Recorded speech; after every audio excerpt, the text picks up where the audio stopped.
بسم اللہ الرحمن الرحیم الحمد للہ رب العالمین والصلاة والسلام علی سید الانبیاء والمرسلین اما بعد فاعوذ باللہ من الشیطان الرجیم بسم اللہ الرحمن الرحیم الحمد للہ رب العالمین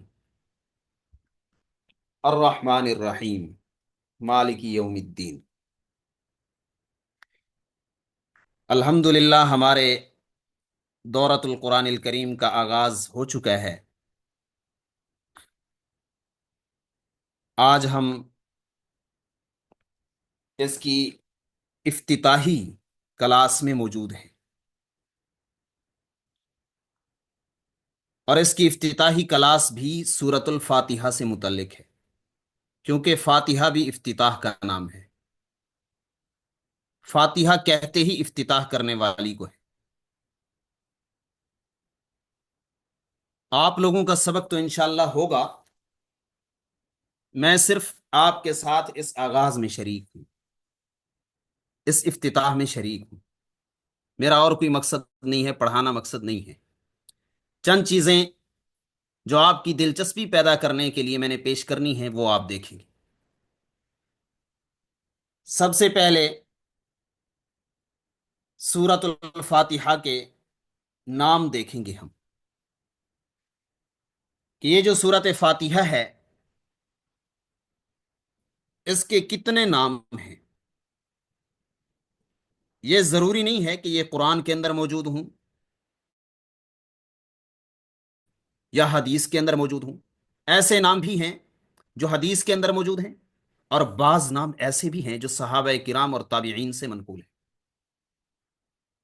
اس لیے ان کو آپ نے حتمی نہیں سمجھنا۔ سب سے پہلا نام سورۃ الفاتحہ کا السبع المثانی ہے۔ یہ ایسا نام ہے جو قرآن کریم میں موجود ہے۔ وَلَقَدْ آتَيْنَاكَ سَبْعًا مِّنَ الْمَثَانِي۔ سبع کا معنی سات، مثانی کا معنی جنہیں بار بار دہرایا جائے، کیونکہ سورۃ فاتحہ کی 7 آیات ہیں۔ صحیح قول کے مطابق بعض لوگوں نے 6 شمار کی، بعض نے 8 شمار کی، لیکن صحیح قول کے مطابق 7 آیات ہیں۔ 7 آیات ہیں، انہیں بار بار پڑھا جاتا ہے، نمازوں میں بار بار پڑھا جاتا ہے، تلاوت میں بار بار پڑھا جاتا ہے۔ السبع المثانی اس کا ایک نام ہے۔ نمبر 2، فاتحۃ الکتاب، کتاب کی افتتاح کرنے والی، کتاب کا آغاز کرنے والی، قرآن کا آغاز کرنے والی۔ یہ حدیث شریف کے اندر یہ نام وارد ہوا ہے۔ الرقیہ، رقیہ دم کرنے کو کہتے ہیں، جھاڑ پھونک کو کہتے ہیں۔ صحابہ کرام نے ایک سفر میں اس کے ذریعے سے دم کیا تھا، کسی سانپ کے ڈسے ہوئے کو دم کیا تھا، تو اس وجہ سے اس کو الرقیہ کا نام بھی دیا گیا۔ ام القرآن، قرآن کی ماں، یہ قرآن کی ماں ہے، قرآن کی اصل ہے، قرآن کی اصل ہے، قرآن کی ماں ہے سورۃ فاتحہ۔ ام الکتاب، کتاب کی ماں، کتاب سے مراد قرآن ہے، آسمانی کتاب کی ماں۔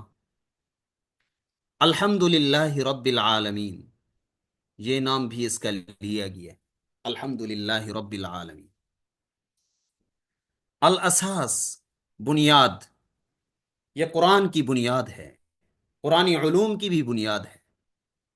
الشافیہ، شافیہ شفا والی یا شفا، یہ دونوں نام لیے گئے ہیں، الشافیہ او یا الشفا۔ الواقیہ، واقیہ کا معنی ہے حفاظت کرنے والی، بچانے والی۔ الوافیہ، وافیہ کا معنی ہے پوری، مکمل، کامل، کافی۔ الکافیہ، کافیہ اور وافیہ تقریباً ہم معنی ہے، الکافیہ کا معنی کافی۔ الکنز، کنز کا معنی خزانہ ہے، اسے خزانہ کہا گیا۔ سورۃ السؤال،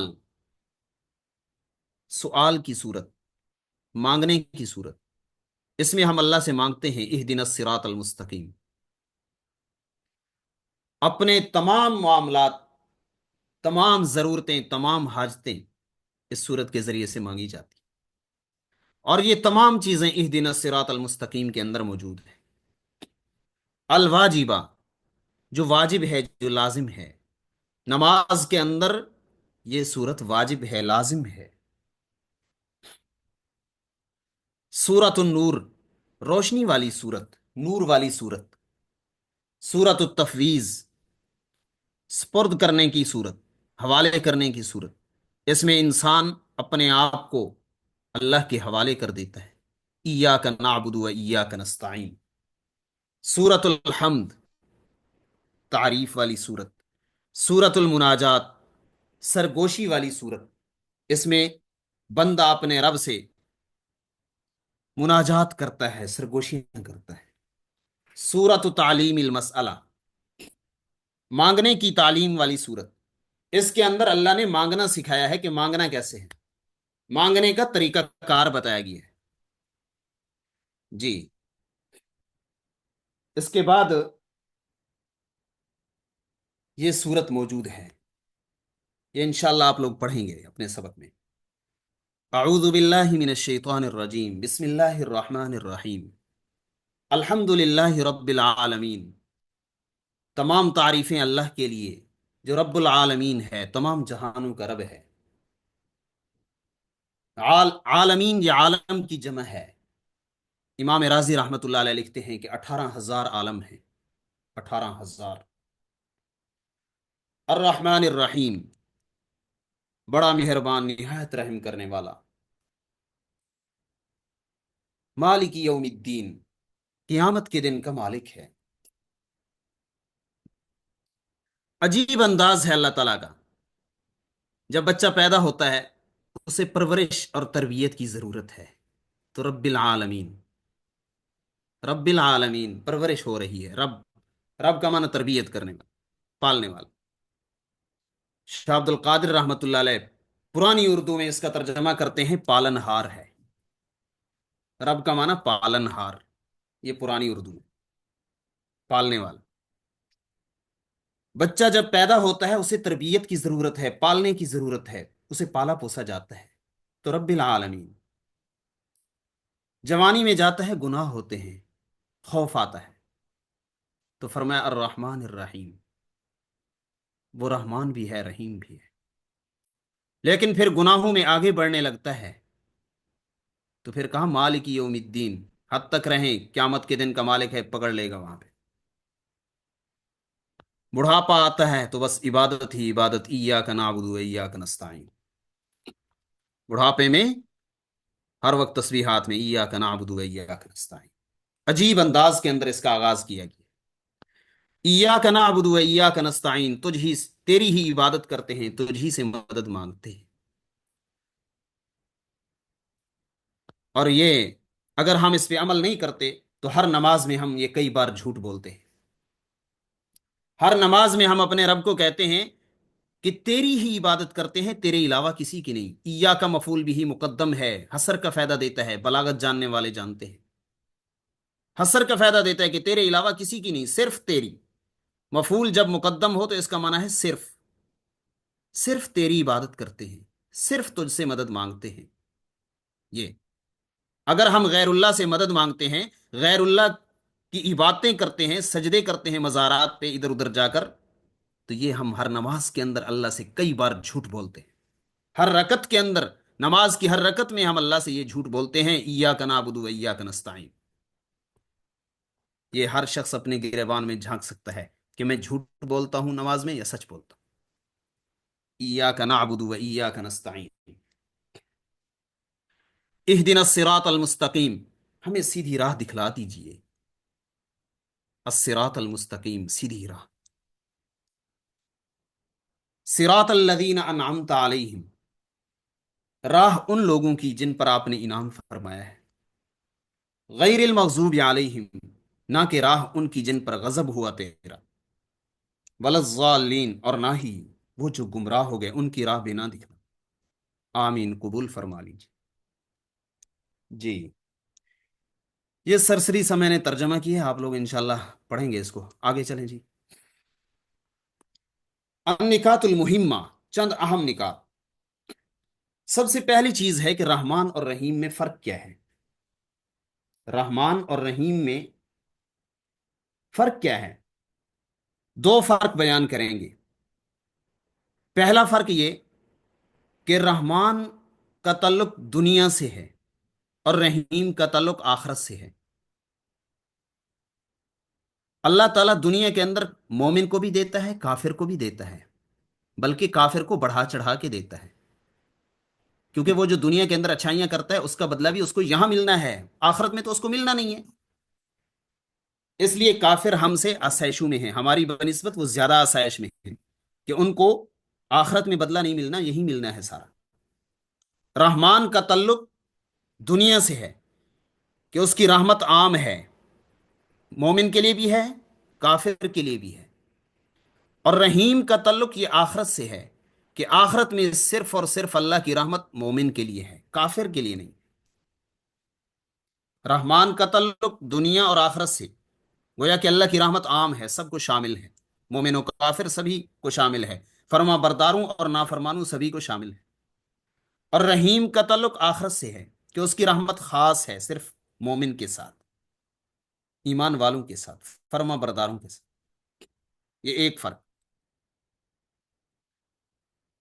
دوسرا فرق یہ ہے کہ رحمان وہ ہے جو بن مانگے دیتا ہے، آپ نہ مانگے تب بھی دیتا ہے۔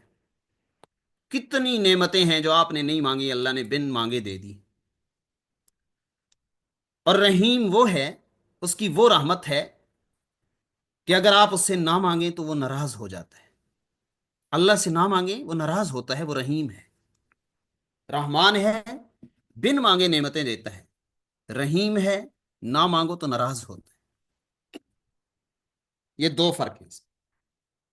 الصراط المستقیم، صراط مستقیم کیا ہے؟ حافظ ابن قیم رحمۃ اللہ علیہ لکھتے ہیں کہ صراط مستقیم ایسا راستہ ہے جو بالکل سیدھا ہو اور منزل مقصود تک پہنچانے والا ہو۔ اور تیسرا یہ کہ وہ ایسا راستہ ہو کہ اس کے علاوہ منزل مقصود تک کوئی اور راستہ جاتا ہی نہ ہو، وہ واحد راستہ ہو جو منزل مقصود تک جاتا ہے۔ اس وقت اسلام ہی صرف منزل مقصود تک جاتا ہے، اسلام کے علاوہ کوئی دین قابل قبول نہیں ہے۔ ان الدین عند اللہ الاسلام، دین صرف اسلام ہے۔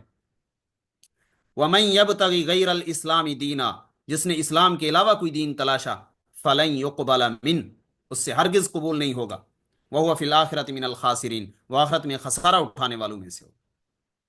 آج کل لوگ کہتے ہیں نہیں جی وہ یہودیت عیسائیت بھی تو آسمانی مذاہب ہیں، کسی پہ بھی عمل کر لیں، ایسا نہیں ہے۔ اور بعض لوگوں کو یہ جراثیم لگے ہیں کہ انسانیت بڑا مذہب ہے، سب سے بڑا مذہب یہ انسانیت ہے۔ انسانیت نہیں ہے، یہ جھوٹ بولتے ہیں، یہ قرآن کے مخالف دعویٰ کرتے ہیں۔ قرآن کہتے ہیں ان الدین عند اللہ الاسلام۔ صراط مستقیم وہ راستہ ہے جو منزل مقصود تک وہی واحد راستہ جاتا ہو، اس کے علاوہ کوئی راستہ نہیں جاتا۔ جنت تک جانے والا اس وقت راستہ صرف اسلام ہی ہے اور کوئی نہیں۔ المنعم علیہم، منعم علیہم کون ہیں؟ جن پر انعام ہوا ہے اللہ کا۔ یہ چار گروپ ہیں جن کا قرآن کریم میں ذکر کیا ہے، آپ لوگ پڑھیں گے انشاءاللہ۔ اولئک الذین انعم اللہ علیہم من النبیین، سب سے پہلے انبیاء کرام، والصدیقین، صدیقین ہیں انبیاء کے خاص، والشہداء، شہداء ہیں، والصالحین، اور نیکوکار لوگ۔ انبیاء، صدیقین، صالحین اور شہداء ہیں، یہ منعم علیہم۔ المغضوب علیہم، جن پر اللہ کا غضب ہوا۔ الضالین، یہ کون ہیں؟ جو گمراہ ہو گئے، بھٹک گئے۔ مغضوب علیہم وہ ہیں جن پر اللہ کا غصہ ہے کہ یہ علم ہوتے ہوئے گمراہ ہو گئے، یہ وہ ہیں جو علم ہوتے ہوئے گمراہ ہو گئے، علم ہونے کے باوجود جان بوجھ کر گمراہی کو اختیار کی۔ اور اس سے مراد یہود ہیں، بے بہبود۔ ظالین سے مراد وہ ہیں جن کے پاس علم نہیں تھا، علم کے بغیر یہ لوگ دوسروں کی تقلید میں گمراہ ہوئے، اندھی تقلید میں ایسے گمراہ ہوئے۔ اس سے مراد نصارہ ہیں، نصرانی عیسائی۔ اس لیے نصارہ کو صرف ضالین کہا گیا کہ یہ بھٹکے ہوئے ہیں، گمراہ ہیں۔ یہ نہیں کہا کہ اللہ کا غصہ ہے، کیونکہ علم نہیں تھا ان کے پاس۔ اور مغضوب علیہم یہود، ان پر اللہ کا غصہ ہے، ناراضگی ہے، غضب ہے، کیونکہ علم ہوتے ہوئے یہ ظالم گمراہ ہوئے، انبیاء کو شہید کیا، مریم صدیقہ پہ تہمتیں لگائیں۔ جی، آگے چلیں گے۔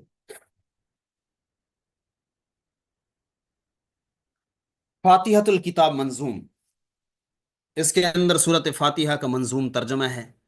یہ ہمارے استاد جی حضرت مولانا منظور احمد نعمانی دامت برکاتہ العالیہ نے لکھا ہے، تو اسی کو میں نے سوچا کہ آپ کو بھی دکھا دیں۔ سب سے پہلے سب سے پہلے بسم اللہ کا ترجمہ ہے، پھر صورت فاتحہ کا ترجمہ ہے، اور آخری شعر میں آمین کا ترجمہ ہے۔ مدد مانگو خدا سے تم سبھی ہر کام سے پہلے، یہ بسم اللہ کا ترجمہ ہے۔ مدد مانگو خدا سے تم سبھی ہر کام سے پہلے، اسی کا نام لو ہر حال میں ہر نام سے پہلے، مہرباں ہے اسی عالم میں رحمت عام ہے اس کی، قیامت میں فقط مومن پہ نظر تام ہے اس کی۔ الرحمن الرحمن الرحیم، بسم اللہ الرحمن الرحیم، یہ ایک ترجمہ کر دیا الرحمن کا، مہرباں ہے اسی عالم میں رحمت عام ہے اس کی، اور الرحیم کا ترجمہ قیامت میں فقط مومن پہ نظر تام ہے اس کی، یہ ترجمہ الرحیم کا۔ اس کے بعد الحمد رب العالمین، ہیں سب تعریفیں اللہ کی، مربی ہے جہانوں کا، اس کو مربی کر دیں گے، غین اس کا ختم کر دیں گے۔ ہیں سب تعریفیں اللہ کی، مربی ہے جہانوں کا، وہ مالک ہے زمانوں کا، مکینوں کا، مکانوں کا۔ الرحمن الرحیم، آگے کا ختم کر دیں مہربان سے پہلے۔ مہرباں ہے جو بندوں کو بلا مانگے ہی دیتا ہے، مہرباں ہے جو بندوں کو بلا مانگے ہی دیتا ہے، رحیم ایسا جو نہ مانگے تو اس سے روٹھ جاتا ہے۔ یہ الرحمن الرحیم بسم اللہ کے اندر پہلے فرق کے حساب سے ترجمہ کیا ہے، اور الحمد کے اندر سورت فاتحہ کے اندر پھر دوسرے حساب سے ترجمہ کیا، دوسرے فرق کے لحاظ سے۔ مہرباں ہے جو بندوں کو بلا مانگے ہی دیتا ہے، رحیم ایسا جو نہ مانگے تو اس سے روٹھ جاتا ہے۔ مالک یوم الدین، جزا کے دن کا ہے مالک، عمل ایمان جہاں نافع، یعنی ایمان اور عمل وہاں کام آئیں گے، نفع دیں گے۔ بجز اذن خدا بندی نہیں کوئی وہاں شافع، اللہ تعالیٰ کی اجازت کے بغیر وہاں کوئی شافع نہیں ہوگا، سفارشی نہیں ہوگا۔ جزا کے دن کا ہے مالک، عمل ایمان جہاں نافع، بجز اذن خدا بندی نہیں کوئی وہاں شافع، ایاک نعبد و ایاک نستعین، عبادت تیری کرتے ہیں نہیں معبود بن تیرے، مدد بھی تجھ سے چاہتے ہیں نہیں مقصود بن تیرے، اہدنا الصراط المستقیم، تو اپنے خاص بندوں کے طریقے پر چلا ہم کو، غیر المغضوب علیہم ولا الضالین، رہے مغضوب